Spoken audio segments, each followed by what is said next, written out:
আসসালামু আলাইকুম প্রিয় দেশবাসী, আপনারা সবাই জানেন, অবগত আছেন যে পিএইচসির কর্মকর্তা সহ অন্যান্য ড্রাইভার, পিয়ন, নাইট গার্ড সবাই সংঘবদ্ধ একটা চক্র বিসিএস 13তম থেকে 30তম থেকে 46তম পর্যন্ত, অর্থাৎ 12 বছরের অধিক আপনার প্রশ্ন ফাঁস করে বা প্রশ্ন বিক্রি করে কোটি কোটি টাকার মালিক হয়ে গেছে এক একজন। আবার এক চুরে তো ধরা পড়ার পরে বলতেছে যে আপনার যে এক সাংবাদিক জিজ্ঞেস করছে যে আপনি প্রশ্ন বিক্রি করার পরে যে টাকাগুলো পাইছেন এগুলো কী করছেন। এই আবেদ আলী চোর বলতেছে যে আমি টাকাগুলো সব ওই আপনার কিসে আল্লাহ রাস্তায় দান করছে। ভাবা যায় একজন দুর্নীতিবাজ কিভাবে আবার বলে যে আমি যা কামাই করছি সব টাকা আল্লাহ রাস্তায় দান করছি। তুই আল্লাহ রাস্তা দান করলে কি তোর দান কবুল হয়ে গেল? তোর বাপদাদার টাকা না তোর বাপ মায়ের টাকা বা তোর কামাই করা টাকা? বান্দির বাচ্চা, তুই আল্লাহ রাস্তায় দান করছেন। যাই হোক, এগুলো বললে তো মাথা ঠিক থাকে না। এটা এখানে বলা যায় না সব কিছু। মনে হয় যে মুখে যা আসে আমি এদের তাই বলি। একজন ড্রাইভার হয়ে, একজন পিয়ন হয়ে, একজন নাইট গার্ড হয়ে এরা হাজার হাজার কোটি টাকার বানায় ফেলাইছে। আর এ যাবৎ 12 বছরে একটা রিপোর্টে দেখলাম, 12 বছরে আপনার সেই রিপোর্টটা দেখুন, আপনার 400 জনকে ওই প্রশ্ন বিক্রি করা হয়েছে 400 জনের কাছে। এখন ওই 400 জন ব্যক্তি, তার আশেপাশে আরও বন্ধু বান্ধব আছে যে এগুলা পড়ই বা এটা পড়ই, বউ থাকতে পারে, ছেলে মেয়ে থাকতে পারে বা আত্মীয় স্বজন থাকতে পারে, এটা পড়ই। এইভাবে আপনার বিসিএস ক্যাডার হয়েছে।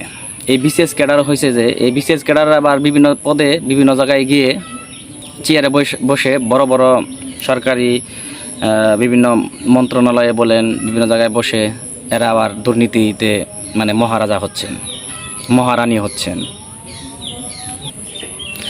যে সমস্ত বান্দির বাচ্চারা টাকা দিয়ে প্রশ্ন কিনে আপনার বিসিএস ক্যাডার হয়েছে, ওই সমস্ত বান্দির বাচ্চাদের নাম আমরা চাই, তাদের দেখতে চাই তারা কোন জায়গায় কোন পোস্টে কিভাবে চাকরি করতেছেন।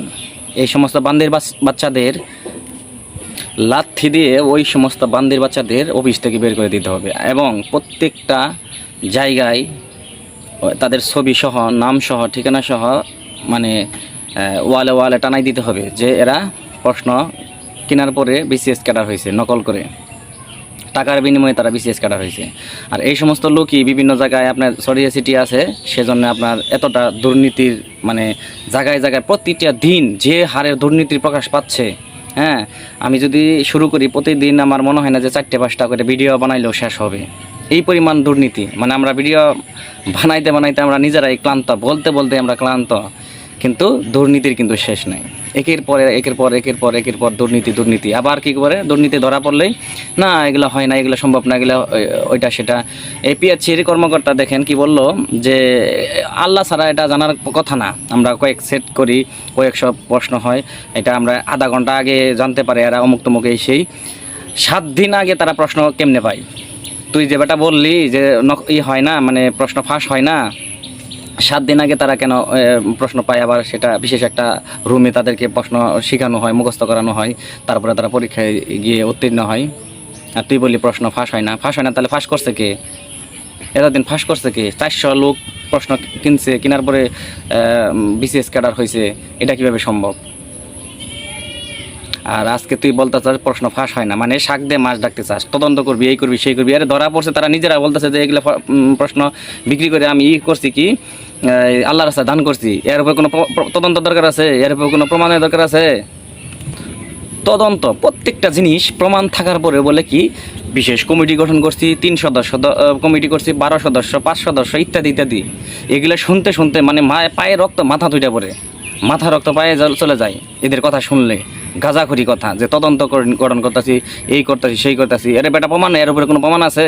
যে প্রশ্ন ফাঁস করছে, বিক্রি করছে, সেই বলতেছে যে আমি এই ইনকামে টাকা দিয়ে আমি আল্লাহর রাস্তায় দান করছি এবং কোটি কোটি টাকার মালিক হয়েছে, এই করছে, সেই করছে। এরপরে বলতেছে প্রশ্ন ফাঁস হয় না, তদন্ত করবো, এই করবো, সেই করবো। কিসের তদন্ত করবি বেটা?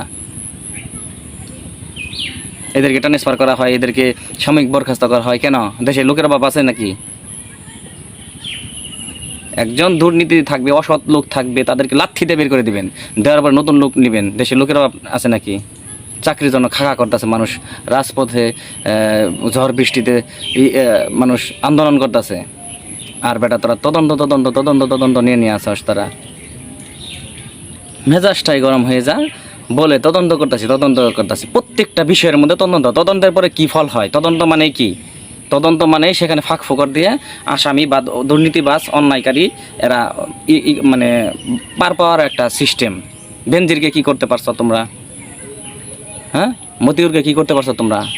সেনাপ্রধানকে কি করতে পারছো তোমরা? তদন্তই তো করছো। এদের কি একটা লুম ধরতে পারছো, টাচ করতে পারছো? করতে পারো নাই। বলতে পারো এটা সিলগালা করছে, সেটা সিলগালা করছে, ওই সিলগালা পর্যন্তই। আর হাজার হাজার কোটি টাকা মেরে নিয়ে গেছে, তাতে কিছু করতে পারবো না।